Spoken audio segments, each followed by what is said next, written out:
नमस्ते, good afternoon. स्वागत है आप सभी का आईबीटीवी पर। मैं हूं प्रिया जोशी और मेरे साथ जुड़े हैं जेपी सेठी सर। नमस्ते सर एंड वेलकम टू आईबीटीवी। नमस्कार जी। तो पहले बाजार देख लेते हैं। आज हमने गिरावट देखी है।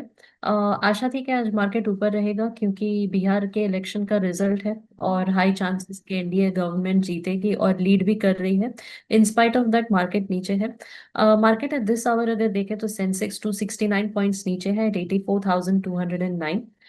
निफ्टी 83 पॉइंट्स डाउन है, 25,796। Active stocks at this hour: ITC, Vodafone Idea, HDFC Bank, Infosys, and Bharti Airtel.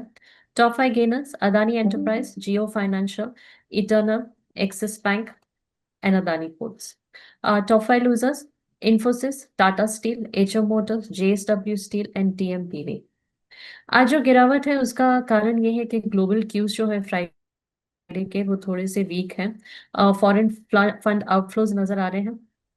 इसके अलावा एफओएमसी की मीटिंग है नेक्स्ट मंथ, फेडरल रिजर्व की। RBI policy monetary policy committee की भी मीटिंग जल्द आ रही है। यूएस ट्रेड डील को लेकर मार्केट थोड़ा सा बुलिश है। जल्दी ही उसका भी नतीजा आएगा। तो ये बाजार के बारे में रहा। अब हम बात करते हैं जेपी ग्रुप के बारे में। हाल ही में एक फंड्स डाइवर्जन केस हुआ है उनको लेकर, तो जेपी ग्रुप के बारे में बात करते हैं। जेपी ग्रुप जो है ये एक इंडियन कॉन्ग्लोमरेट है। It is now acquired by Vedanta group subject to CCI approval. इसका हेडक्वार्टर जो है ये नोएडा में है, उत्तर प्रदेश।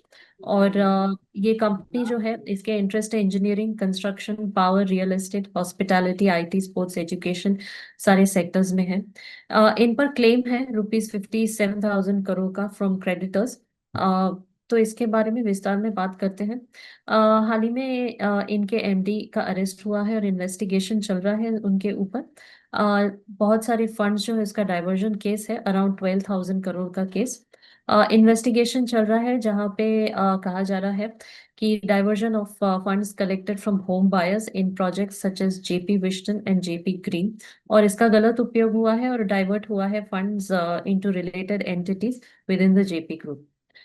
इसका अगर फंडामेंटल एनालिसिस करें तो जेपी इंफ्रा जो है ये काफी फाइनेंशियल ट्रबल में है due to massive liabilities and asset liquidation problems. इनके ऊपर काफी सारे लीगल केसेस भी चल रहे हैं। प्रोजेक्ट डिलेज भी हैं इनकी तरफ से। द कंपनी रिपोर्टेडली ओज अराउंड ₹8,000 करोड़ टू क्रेडिटर्स जैसे कि आईडीबीआई और आईसीआईसीआई बैंक है। Um, इसके अलावा the diversion of funds is significantly tarnish the companies reputation. इनके फ्यूचर कैश फ्लो को भी असर हुआ है। प्रोजेक्ट कंप्लीशन एबिलिटीज पर भी अब एक बड़ा सा सवाल है, और ओवरऑल वैल्यूएशन को लेकर भी। टेक्निकल एनालिसिस करें तो लीगल और फाइनेंशियली कंपनी जो है इसके ऊपर जो केस चल रहे हैं, तो स्टॉक्स पे भारी असर पड़ेगा। वॉलेटिलिटी काफी हाई नजर आएगी, अनप्रिडिक्टेबल प्राइस स्विंग्स नजर आएंगे, पोटेंशियल डाउनवर्ड ट्रेंड या साइडवे मूवमेंट नजर आएंगे इसमें। शॉर्ट टर्म चार्ट जो है वो पैनिक सेलिंग रिफ्लेक्ट करेगा and attempts at recovery based on net flows. Long term technical outlook जो है ये अभी भी हाईली अनसर्टन है। अब करते हैं इसका स्वॉट एनालिसिस। तो सेठी सर प्लीज इस कंपनी के बारे में हमें बताइए, एक स्वॉट एनालिसिस कीजिए इनका। शॉर्ट एनालिसिस में ये स्ट्रांग तो है कंपनी, क्योंकि ग्रुप अच्छा था पहले, उसका काफ़ी हम्म। नाम है। हम्म। लेकिन अभी लीगल लाइबिलिटीज काफ़ी आई हैं इनकी। हम्म। डाइवर्शन, फंड डाइवर्शन किया इन्होंने। जी। और रेपुटेशन की इमेज भी इनकी खतरे में है। हम्म। इनका पोर्टफोलियो डाइवर्सिफाइड है। लेकिन अभी इनको प्रोजेक्ट डिलेज और फाइनेंशियल डिस्ट्रेस के बहुत मुसीबतों का सामना करना पड़ रहा है।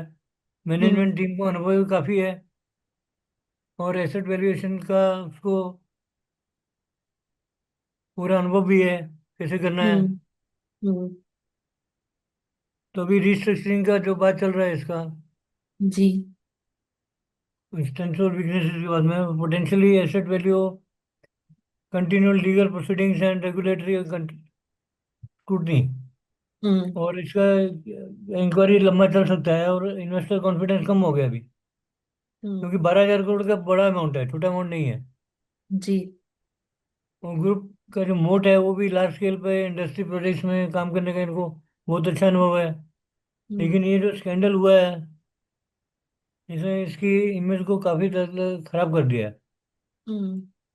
और लॉन्ग टर्म वाइबिलिटी इस पर डिपेंड करती है कि लीगल कितना विक्ट्री कर पाएंगे, यानी हम्म। कितना कोर्ट में अपने आप को प्रूव कर पाएंगे कि हम सही हैं। क्योंकि सारे फंड्स ने डाइवर्ट कर दिए थे। अभी एक्सपर्ट्स का व्यूज क्या है वो हम हम्म। जान लें। जी। एक्सपर्ट्स के व्यूज के हिसाब से जेपी ग्रुप को एक बड़ा धक्का पहुंचा है। हम्म। ये जो उनको अरेस्ट किया और बताया हम्म। इन्होंने एसेट्स का डिसइन्वेस्टमेंट किया है हम्म। और पोटेंशियली इंसॉल्वेंसी आएगी भी तो राइट डाउन काफी करने पड़ेंगे इनको। हम्म। क्योंकि अभी कितना उसमें जेन्युइन है पैसा और कितना फेक है वो भी क्लियर नहीं है। तो इन्वेस्टर का कॉन्फिडेंस भी गया है। हम्म। तो इस हिसाब से समरी में ये है कि in fund diversion case against Manoj Gaur and JP India involves hmm. Serious allegations of large scale financial irregularity. तो ऐसा नहीं है कि मनोज हम्म। गौर पहली बार फंसा है। ये 20-25 साल जी। पहले भी इस पे कुछ चार्जेस लगे थे और मैंने इसका इंटरव्यू किया था।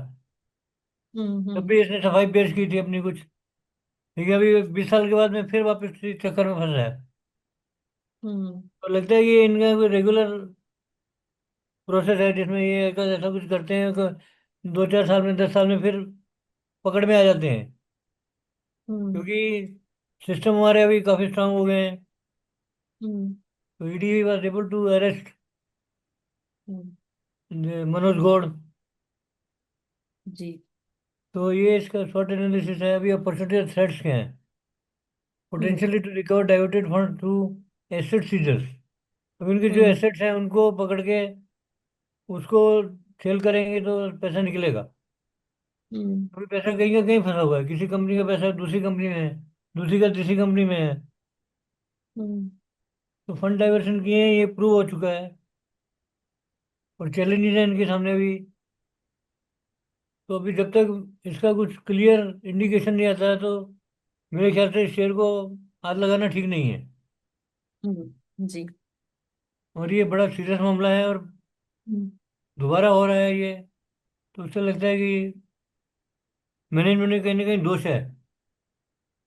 जी बिल्कुल। और दर्शकों को बता दें कि अगर आपके पास ऑलरेडी इनके शेयर्स हैं तो प्लीज़ एक एडवाइस लीजिए फाइनेंशियल एडवाइजर से और फिर निर्णय लीजिए कि आपको क्या करना चाहिए। ये एक लेटेस्ट स्टोरी है, आज ही खबरों में आई है, तो इसके बारे में एक छोटा सा एनालिसिस हमने किया है। अपनी तरफ से एक जांच करके एक्सपर्ट एडवाइस लेकर फिर आप सोचिए कि अगर आपके पास ऑलरेडी इस कंपनी के शेयर्स हैं तो आपको क्या डिसीजन लेना चाहिए। Sethi sir, thank you so much for joining us today. आज फ्राइडे है, अब हम मंडे को लौटेंगे। Thank you so much for joining us today. नमस्ते सर। Thank you.